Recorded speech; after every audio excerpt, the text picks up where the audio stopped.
So you guys, we busted Timberland, and they should be extremely embarrassed. So I guess apparently we have the Luxe Waterproof version. I don't know what is gonna be busted. I didn't watch any part of this video, so it's gonna be a straight authentic reaction. But for some of my people that watch my channel on a regular basis, my background has changed. I'm in a new environment, and for this Christmas season, I'm with my family. So I'm gonna get you guys a couple of reactions while I am out here. So if you guys want a reliable YouTuber, I'm telling you in terms of sneakers, I also do my own videos. Hit that subscribe button because we are posting daily over here. But with that said, you guys, I did want to let you guys know that I wanted to watch this video because I wanted to get my cousin a pair of Timberlands, which should be on the next sneaker shopping vlog if everything goes right. So make sure you guys stay tuned for that. I should have a couple family members in the video help me out with it, so it should be pretty entertaining. And I also try to get his reaction to at the end, but stay tuned for that video. But nonetheless, I wanted to go ahead and get him right, so I got to make sure we're not getting something that's gonna, you know, just be a bad product. So we're gonna go ahead and see what Rose Ambo has to say. The video will be linked in the description if you guys do want to tap in with it and the creator himself. But let's go ahead and get straight into the video, and let's not do too much talking.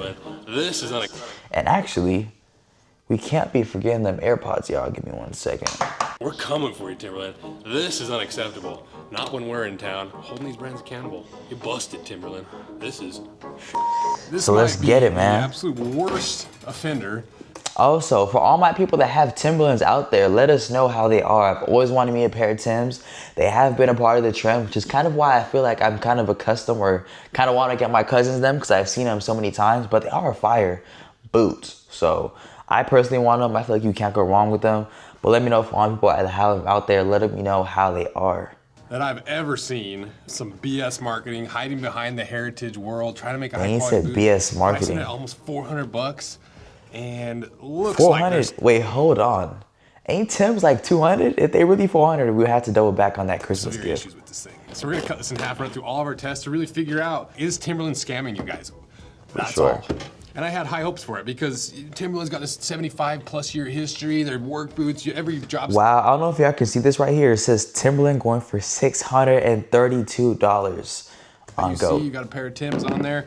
And so when I saw they came out with the heritage boot, the luxurious version, the high-end version, everything's upgraded, my interest was piqued until I got them in hand. So we bought a pair just to cut in half, run through our tests, and compare it to the regular Timberlands to really figure out how much Timberland is scamming you with this boot, and why I think if you have a pair of these, you should demand your money back. It's that bad. So first, what is a heritage boot? You know, but to really set the scene of the difference of their regular boots and what they're trying to attempt with this boot, well, this style of boot has been around for well over 100 years, hence the name heritage. But it's not just the style that has kept it around all the way into 2025. This Luxe version looks pretty cool technology, to me. Materials, it's the durability. And not $400 cool, but it looks good. Definitely looks good. That is still arguably the best way to make high quality boots to this day. That's why the top boots in the entire world are built in a heritage way. The most durable boots in the world are built in a heritage way. This new year, you can clean your retainer at the touch of a button. No more brushing or tablets. If it ain't broke, don't fix it. And there's certain qualities inherent to a heritage boot, like the heritage and traditional ways of making it with the types of construction, the types of materials, the linings, the midsoles, all of these things that we've slowly gathered over the last 5 years, cutting 500+ boots and shoes in half to really refine what a true heritage boot is, but also in that spectrum of price range, where does this boot actually lie? Is it actually where it should be for $380 or not? That's what we're gonna figure out. So first, what is this boot? Well, let's look at the OG Timbs first. So the brand is Timberland. The style is the premium 6-inch waterproof boot. They weigh 1 pound, 13 ounces. Retail for $210, and they're made in the Dominican Republic. And the way they position this boot is the men's Timberland premium 6-inch boot is the original. Iconic, fully waterproof, and featuring 400 grams of Permaloft insulation. This boot features waterproof premium Timberland leather uppers and cushion collar. A removable anti-fatigue footbed and steel shank designed for arch support work together to deliver all-day comfort. So then what is this boot here? Well, the brand is obviously Timberland. The style is a Luxe Waterproof boot. They weigh 1 pound, 11 ounces, so a little bit lighter. But they retail for $380, not retail. So almost $200 or more resale. than the original Retail, Timberlands. not resale. And they're made in Bangladesh. I don't know if you've seen a boot from Bangladesh. So how do they position this product? They say crafted in a workshop to exacting standards. Our men's Timberland Luxe Waterproof boot is an elevated expression of the timeless icon. This exclusive edition of our iconic Timberland boot features luxurious Horween Dryden nubuck leather uppers, prized for its unique character and soft, subtle hand feel. Underfoot, our exclusive anti-fatigue technology delivers support with each step. Waterproof construction and a Vibram outsole are a nod to our rugged heritage. A lot of claims, a lot of exclusive, luxurious, exacting standards, a lot of big claims there. You might remember your boy has been on the hunt for the perfect baby knife. I did this entire video on Rose Amble 2, bought like 20 or 30 of these little pocket knives with the replaceable blades. And then NAFS came out with their Lander 5. And they say it's the ultimate $30 knife. And I was like, wait, this is only 30 bucks? And the thing that makes it different from all the knives that I was reviewing is this has a permanent blade, whereas these are your utility blade style. But look how close they are in size. Like that to me. Okay, let's see an actual part where you test this boot and really dissect it. Still fits. It actually locks. We're a Utah brand. Born.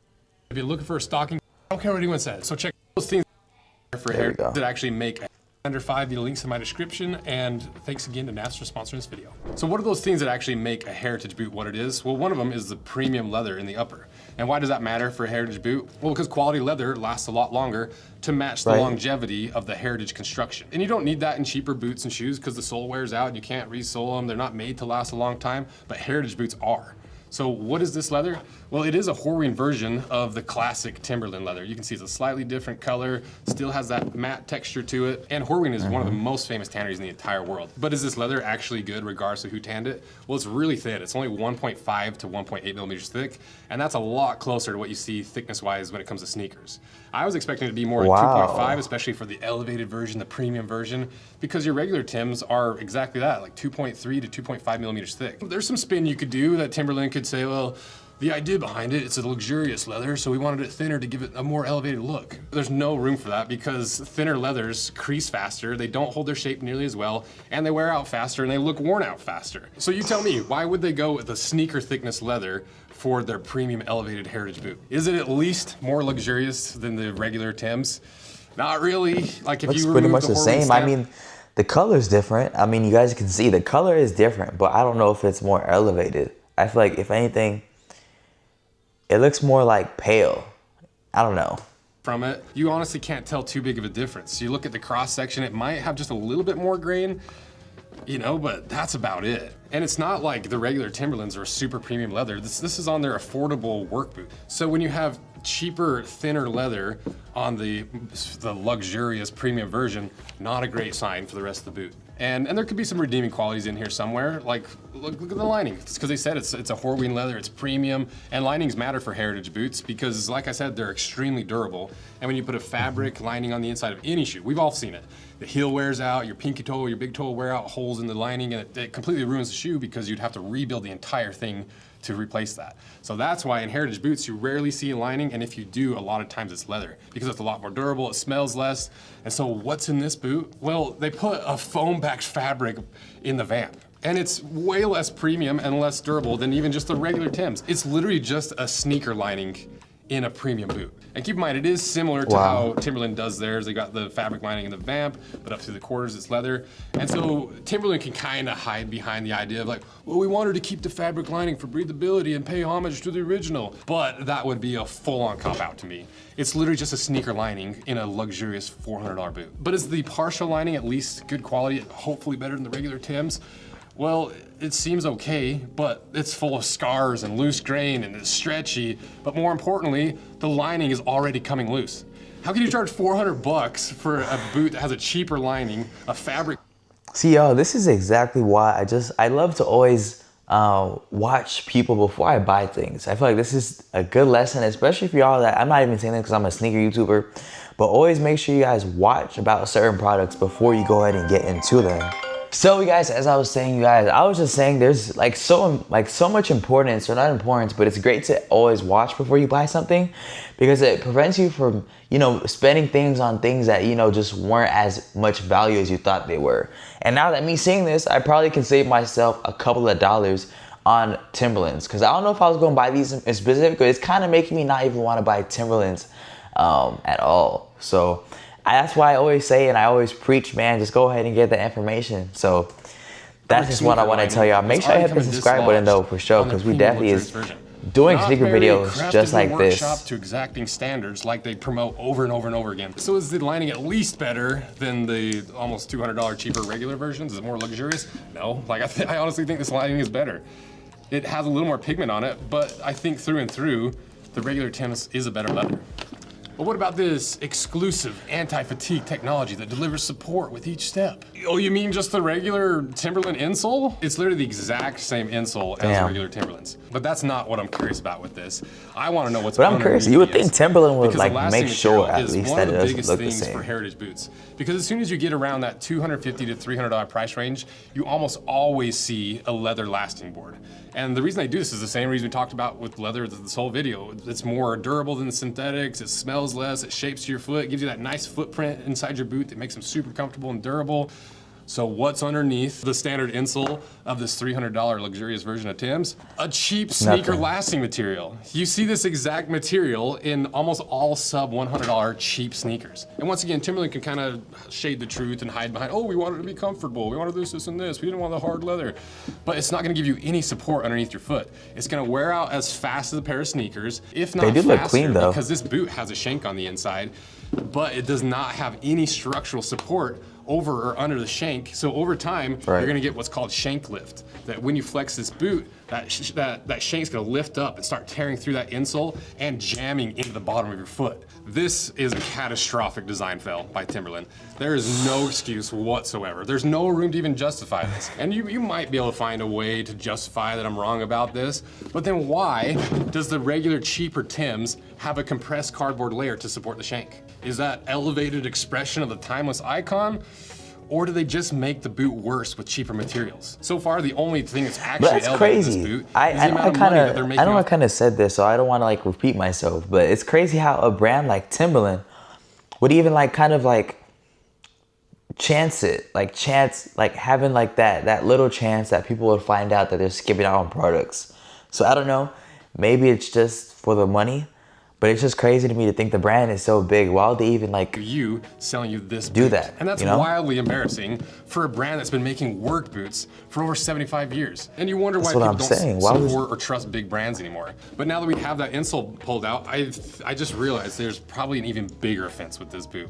Because when I saw this boot, I assumed, oh, it's a true heritage boot. It's got the Goodyear welt, because you can clearly see that it has a leather welt. It has the stitching on it. And that stitching and the construction, the way they put this whole boot together is probably the biggest difference between modern boots and heritage boots, especially when it comes to quality and durability. So what is this? Is it a real welt? Is it a real Goodyear welt? Well, it definitely is a real leather welt. You can see it's leather. There's a couple odd splits in it here and there, and you can tell it is real stitching on there. That looks like real thread to me. But when you look really, really closely, you can see there's a little bit of glue running around the entire boot. But it's not really glued that well. Like you can see there's gaps in the glue, just a little bit of pressure delaminates it. So it could just be a little bit of glue to help the water protection, to prevent water from leaching through the Goodyear welt construction. But I can't actually tell if it's a real Goodyear welt or not. So let's cut these in half and really see if there's a single redeeming quality in these boots. Because right now, this I didn't even know there's another creator that cuts shoes in half. Just making a cheap sneaker. The only person I knew about was the Foot Dr. Zach. And straight up conning their loyal customers. So let's cut these things in half.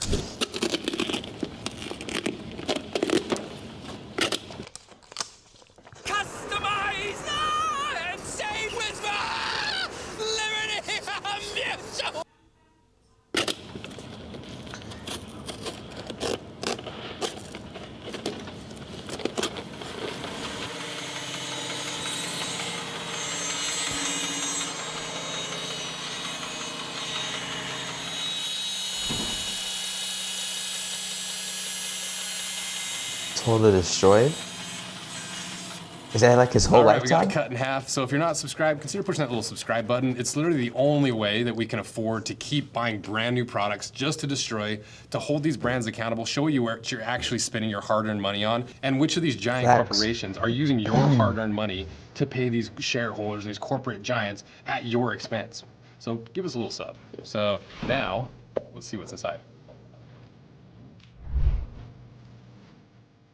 I didn't really know what to expect. I'm not really a boot person per se. I used to wear boots when I used to work at UPS, but you know, I haven't been in that environment in a while. This is all of our boot accessories that we've slowly developed over the last 4 years as we've done more and more boot reviews and realized how many things are missing in the market. Support the channel. Leathers, materials, and comfort tech hidden on the inside anywhere. Well, there is definitely some stuff hidden on the inside, but it's about as far away from ultra premium as you can get. It's literally just glued together. There's not even a single stitch holding the bottom of the boot to the upper of the boot. And it's not even direct injected like their cheaper work boots. It's the cheapest way to make a boot. It's gluing a boot together, direct injected, and then heritage style quality. And you almost never see a glued construction boot that's over $100. It's the absolute worst way to make a boot, and about as far away from heritage as you can get, as far away from luxurious, premium, all these words, these superlative words they use. But why does that actually matter, and how much less durable is it? Well, let me show you. That is about as durable as that. For $380, you can literally just rip the boot apart. Look at this. That is astonishing. And now you can really see nothing tying that lining in right there. And look on this side. The lining's coming out through the laces right there. That's not even tied in. There's like 2 stitches holding this entire lining The together. more you know, y'all. I hope all the people that watch this video didn't buy a boot. This to a $380 heritage boot. Come on. Come on, Timberland. What is this shit? Look at that. You can really tear out every piece of this boot by hand. But at least you can see there's some seam still in there. At least I got one thing that they claimed right. Completely garbage all the way through. And you can see now what I meant by that shank lift and having no support on the inside, how much that's sloppy and all over the place. You can see clearly how cheap that lining is. And this is, keep in mind, this is after like 30 steps total. This has hardly been worn. It's just been worn in like a few B-roll shots. And now you can especially see how obviously fake and intentionally misleading this welt is. This literally does nothing for the boot except fool people into thinking it's a higher quality boot than it actually is. Now, when you take this abomination and you compare it to any boot well within this price range, the Red Wings, the Trumans, Thursdays, even Wolverine, which is terrible for the price point, is significantly better than this. So then how much is this actually worth? If only somebody had 500 pairs of boots and shoes dissected to find the exact amount they should be charging for this boot. And to me, there is no way they can justify charging more than $200 for this. And that's generous. And if you really handed me this boot, I didn't see the Timberland name. So basically what I'm hearing is get you a regular pair of Timberland boots. 150 is probably what they're charging for this Not boot. Luxe version. And Timberland might say, well, these are not really heritage boots. Then what are they? they're clearly cheaper than the regular Timberland boots that are like 150 bucks less. They're basically worse in every single way than their non-heritage boots. So then why did you make it look like a heritage boot, market it like a heritage boot, and yet make it significantly lower quality than your cheaper boots? There's no defense for that in any way, because this is an embarrassment for Timberland. This is borderline lying and false advertising. And if you bought a pair of these, you should return them. You should demand your money back because you bought a $100 no cap, boot no matter how much you wore. It's one of the most clear versions of brands taking advantage of their customers that I've ever seen. And you're justified in being mad. This plagues every aspect of the majority of things that we buy and use every single day. This is not exclusive to the footwear industry. And it's important to keep these brands accountable. So get your money back. And Timberland, you should be embarrassed of this. After 75 years of making some of the most popular work boots, you put this out? And the thing is, you know exactly what you did, Timberland. There's no way that you didn't realize this was scamming your own customers. And I'd love to hear Timberland defend this boot, but they won't. Because if anything, it'll just make them look worse by admitting that they're scamming you guys. So, you busted, Timberland. This is shit. Damn, the batteries are dead. I like the video, I'm not gonna lie. I feel like, and I don't know, I could be wrong, this is totally speculation. I wonder if they're like Timberland trying to take advantage of the fact that they're doing so well and they've been on trend. You know, people are wearing boots. You know, people are not really wearing the traditional sneakers or even wearing these in a lifestyle situation. So I wonder if they're kind of trying to take advantage of that, you know, that little wave and, you know, kind of capitalize on it with like a lesser product, which ultimately ends up, you know, with more revenue. But who knows? Hopefully Timberland responds, and if they respond and you guys like this video, I will indeed go ahead and make another video on the subject. But I feel like with all that said, you guys, I think that was all I wanted to bring with you guys in this reaction. I do want to say, if you did like this video, leave a like on it. Also hit that subscribe button, you guys, and hit the notification bell so you do not miss out on these daily uploads. But what I do want to say is, since you guys have watched this reaction, if you did like it, I recommend you check out all my other reactions that I do have on the channel, which will be right here. See you there.